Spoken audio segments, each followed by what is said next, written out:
What is going on, everybody? This is Nick Rizzo at strivenlife.com, and this is the 52 books a year challenge. So what we're doing here is we're reading 52 books a year, means a book a week, and every Thursday here on our Facebook Live, we are going to be breaking down that book, taking in the three biggest takeaways that we get from that book, and thinking about what did we learn from it, reflecting on it, how can we take what we learned and apply it to our lives to continually try to build a better you, a better us, a better business, whatever it is.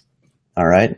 And on this week, what we're doing is we are breaking down the Simon Sinek's Start With Why. Now, if you want to join in on this challenge and commit to this process, commit to reading and learning and improvement, you can join in by going to strivenlife.com/Striven Library. On there, you can subscribe and you will get the 52 books listed out in order, with a goal set for pages per day to keep you on track. It'll be emailed directly to you and you can follow along. And you can join the group too and read with us. Would love to have more people in there reading and growing with us. But again, every Thursday, breaking down a new book for you. And today we are starting with Simon Sinek's Start With Why. So the main premise of this book is based upon this concept that Simon starts breaking down called the Golden Circle.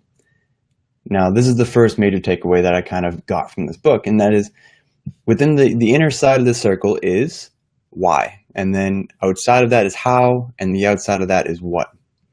And what his premise is that you should always start with why in regards to why are you doing what you're doing? What is your meaning and your value or your passion?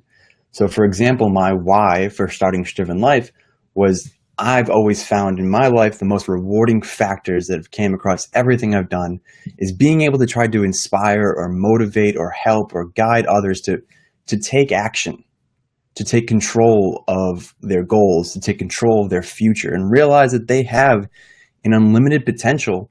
And that's really up to them to be able to take the action, plan on it, and execute on that to kind of get these things out of life that they want. And so he starts going into a little bit more about the biology of all this, which is that in the center of our brain, there's a part called the limbic system. And the limbic system is responsible for our emotions. Okay. And the newer version or the newer, more evolved aspect of our brain on the outside of that is the neocortex. Now, the neocortex is the part that we've developed that helps us with our language. It's how we've learned and evolved to be able to communicate. And it is disconnected. It is not the same part of our brain that creates our emotions. And he puts this in a good perspective where someone asks you, why are you marrying the person you're marrying? And very often people will start listing off things like, oh, so-and-so is smart, she's funny, like, I really get along with her, we work really well together, but that doesn't actually explain the emotion. That is us trying to rationalize these feelings that we have into some sort of language which we communicate with in order to get that point across, but it never actually hits on the real feeling. It's so much simpler just to say that she's the one. At least that's for me. Like my wife, like I married her because she's the one. I can't give you a laundry list of reasons because I can't explain the feeling of when just seeing her smile brightens my day. There's no words that kind of really communicate that emotion, that deep-rooted emotion. And this is like the starting premise of this book, that there is a why, and if you have that why, your how and your what you do become more crystal clear and have more direct meaning and direct engagement and direct direction. And this carries over into, and he uses examples of books. I'm going to talk a little bit about afterwards about how it's more than, he talks about this example in businesses, and I'm going to talk a little bit afterwards about how it involves us as people, not just businesses. But let's start with And his main example he uses in his book is Apple. All right. So Apple started off with their main why being they wanted to challenge the status quo. They wanted to be able to put technology in the hands of individuals to be able to challenge the big name companies and be able to challenge the government and challenge whomever or whatever they felt they had the ability to or passion to challenge, right? So once they started making these computers and making the first versions of the Mac, the Apple I, the Apple II, and these were now in households, now each individual who had these computers was now empowered to start being able to create something on the same level as these big name companies who previously were the only ones who had that technology. That was their goal, their mission, their driving force, their why. And over time, that evolved into bigger, more innovative, more challenging things. So another example with Apple was like when the music industry was sitting there like suing all these people for downloading music, teenagers, adults, whoever it was, and they were suing them. Apple was entering into the fray of music by making iTunes and revolutionizing the entire industry of how music is sold and purchased and how it's marketed to consumers. And while that was all happening, because these music industries were so focused on keeping their intellectual property rather than improving the industry and driving the music industry, they're focused on holding it back.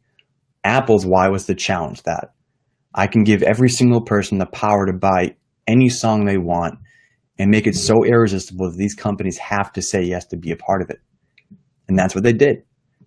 The same thing goes for the iPhone, right? They were one of the first companies to make it so the phone carriers, the Verizons, the AT&Ts, they were the ones that decided what the capabilities of the cell phone was. It wasn't that LG or Motorola or whomever decided what the capabilities was. It was the phone company that was giving you the service. When Apple released the iPhone, they said, no, that's not what's happening. We're challenging the status quo. We don't agree with it. And they said the iPhone was going to be the first phone where we were going to be the ones to decide what the full capabilities and abilities of this phone were going to be. And as we all know, iPhones have revolutionized the entire phone industry. Legitimately everyone and their kids have them, right? I mean, I was a high school teacher, and even when I was in middle school, you had sixth graders walking around with a brand new iPhone, brand new iPhone, brand new iPhone. Everyone has it because they challenge the status quo. And the point is, that is a main reason for the massive continuous success of Apple.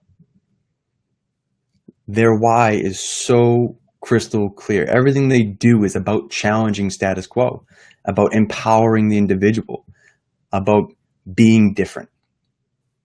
And it's funny, like when he started talking about it in the book, I was like, oh man, I completely agree.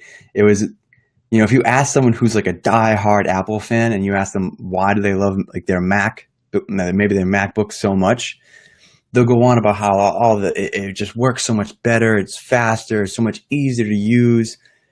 And that's not necessarily true, right? Like it just isn't. If you break down the capabilities of a MacBook versus other laptops, it doesn't always outperform, even at a cheaper price.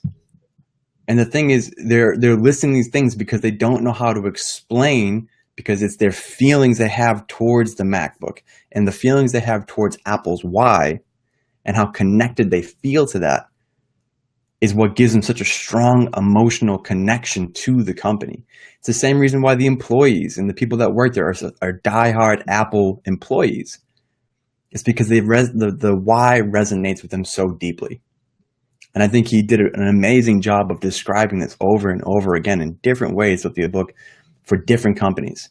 But I think Apple's is just the easiest one for all of us to understand because we all know what Apple does. And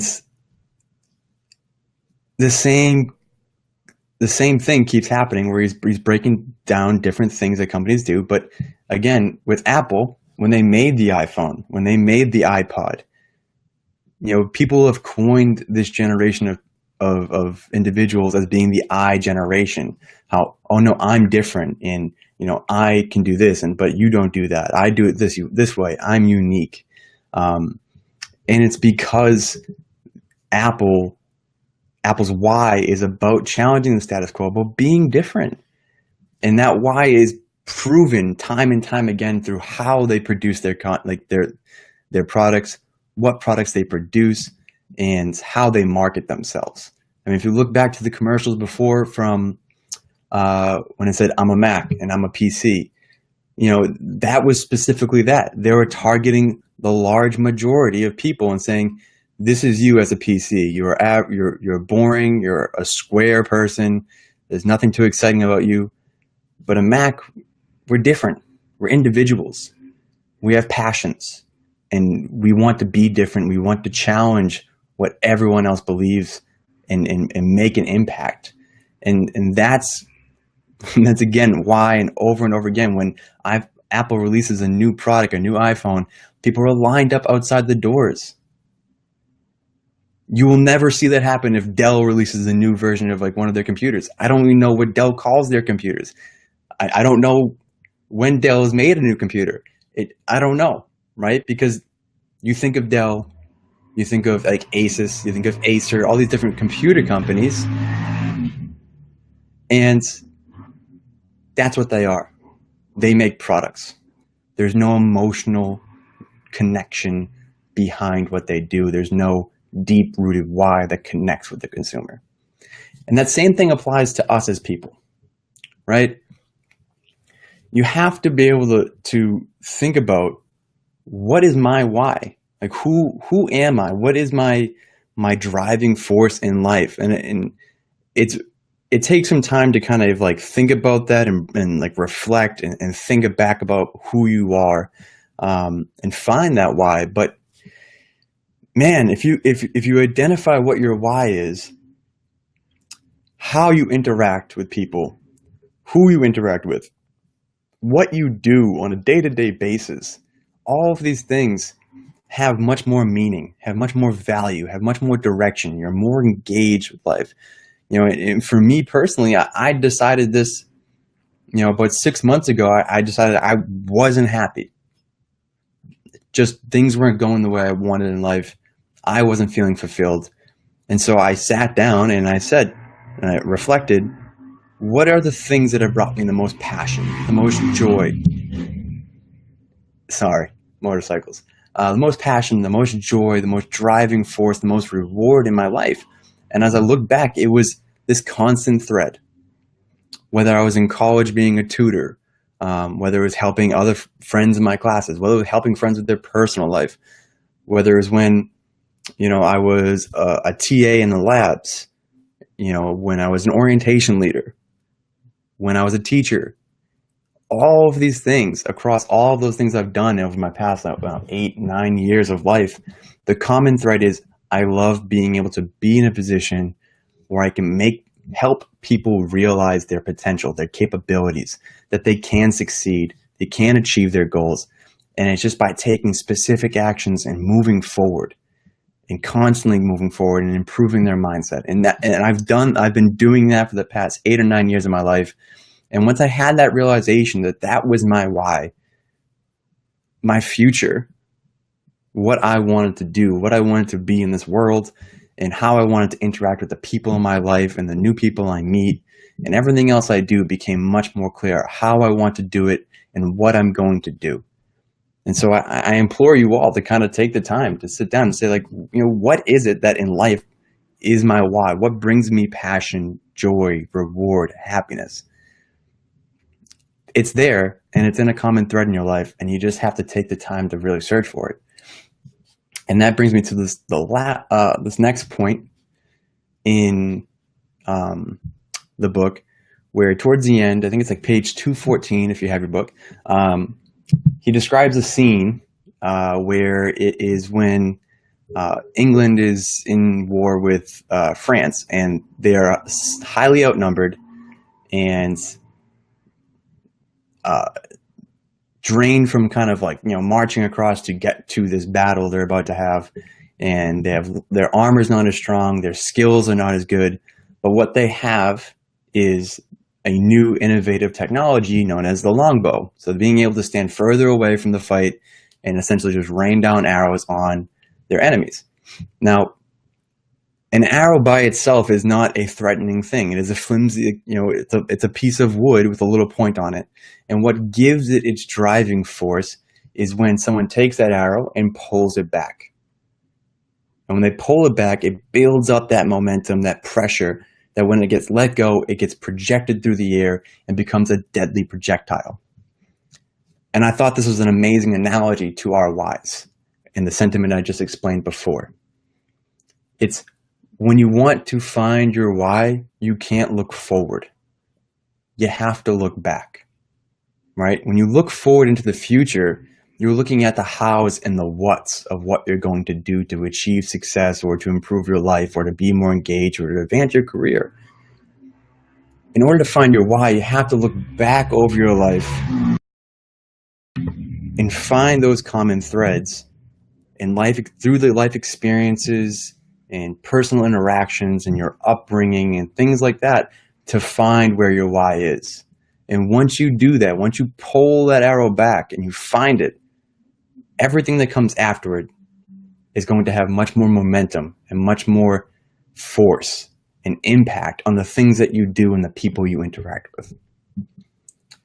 This applies to business, this applies to entrepreneurs, this applies to every person, no matter what you're doing, because everything you're doing in a single day can have much more value. It can have much more impact. It can be more engaged. And when you discover your why and you think about it and you try to really apply it to your days and your life, you'll have much more momentum and much more engagement, because you're going to know why you want to do and how you want to do those things in regards to who you are as a person. And I think that that philosophical idea from this book is the most important takeaway. We can go into detail about every single business he analyzes and think about how it applies to maybe your business or something else that you're doing in your life, but it really doesn't matter, because this underlying concept is so damn powerful that if you just take the time to look back and find your why, and then look forward and say, how am I going to make this why a reality, and what am I going to do to make that happen? And then let go and take action and execute and make it happen and achieve those goals and those successes. You as a person will be much more fulfilled in life, have much more passion, much more impactful, and live a happier, better life, a striven life. All right. Now that is it I have for you guys today. Again, if you haven't picked this book up, Simon Sinek, Start With Why. There's a link where you can pick it up from Amazon in the title. I would love to hear what you guys thought of it. So feel free, if you're watching this later on, to just kind of type it in, comments. I'll get back to you. I'd love to kind of hear what you guys thought about it as well. What are the biggest takeaways that you have, or what are some major reflecting it made you do? Did you go through that process of trying to identify your why? What is it? How is that changing your perspective on what you're going to do moving forward? All right. If you'd like to join in, you can simply go to strivenlife.com/Striven Library. Get the 52 books a week challenge, 52 books a year challenge list directly to your email. I'd love to have you join. If you want to join the group, you can look it up, and it'll also be in the description afterwards. It is Striven Life Success Addicts. We are addicted to constantly growing, achieving, and setting new goals and tackling newer and bigger things to consistently improve and achieve success in all aspects of life to build a better us. And I hope you join, because I would love to get to know you and love to see you grow and achieve and build that life that you want. Well, that is it for me, Nick Rizzo, strivenlife.com, and I'll see you guys next Thursday. Peace.